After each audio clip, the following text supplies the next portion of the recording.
na climatologia, se fala de mudança climática desde o final do século XIX, tá? Então não é uma coisa recente.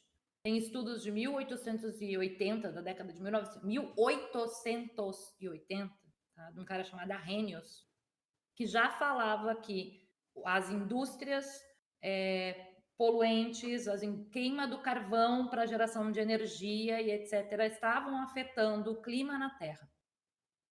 E ele era muito claro sobre isso. A gente está falando de energias poluentes, a gente está falando de grandes emissões de gases, tá? Vinculadas à exploração capitalista industrial. E esse tópico ele continuou sendo abordado e dialogado, só que no meio acadêmico.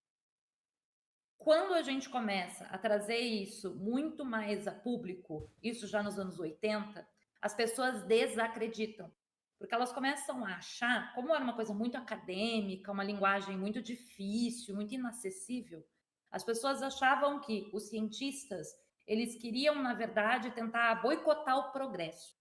Porque para os anos 70 e 80, a ideia de progresso era tirar floresta, era canalizar rio, era retificar arroios, né? Então o arroio tinha aquele meandro, né? Aquele S que ele formava, então retifica tudo, deixa ele sendo o meio de uma avenida, como é em Porto Alegre, por exemplo, na Avenida Ipiranga, ou canaliza tudo, como aconteceu em vários lugares de São Paulo, que teve canalização de vários córregos, de vários arroios, muitos deles transformados em esgoto cloacal, inclusive, dentro dessa toada. Rio de Janeiro também teve isso, já tem arroios que foram retificados ou que foram canalizados e acabaram se transformando em parte da rede de esgoto, tá?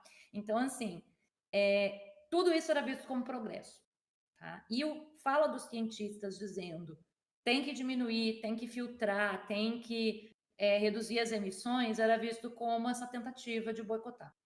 Nos anos 90, a gente começa a ter esses dados de uma maneira, ou tentar trazer esses dados de uma maneira um pouco menos técnica. E aí é que entra dentro do painel intergovernamental de mudanças climáticas.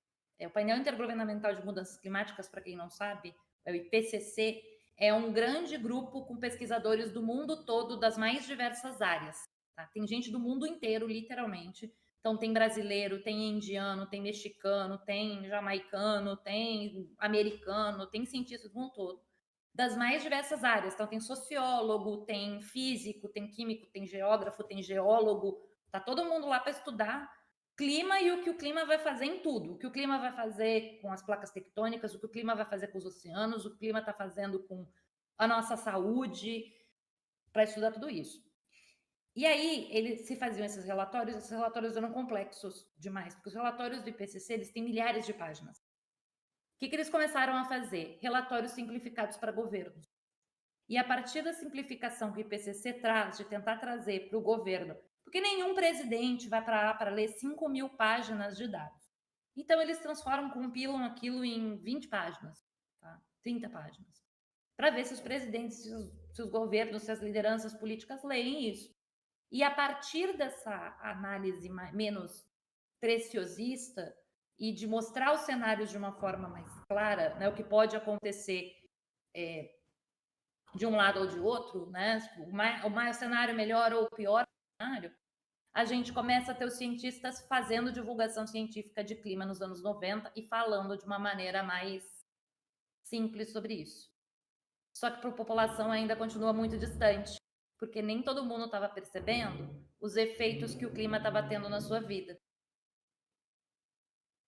Isso possa mudar a partir dos anos 2000, que o clima, a crise climática, o aquecimento global, ele deixa de ser um evento que a gente está falando que vai acontecer no futuro, vai acontecer daqui a 30 anos, vai acontecer daqui a 40 anos. Se a gente não fizer nada agora, daqui a 30 anos, não sei o quê. E passa a ser uma coisa do nosso dia a dia. Então, o que nos anos 80 era, mas os diziam que iam acontecer dali a 40 anos. Sim, nos anos 80. Já passaram 40 anos. O futuro chegou. Exato. Porque agora não tem mais volta. A partir de agora é fazer o que for possível para diminuir os impactos.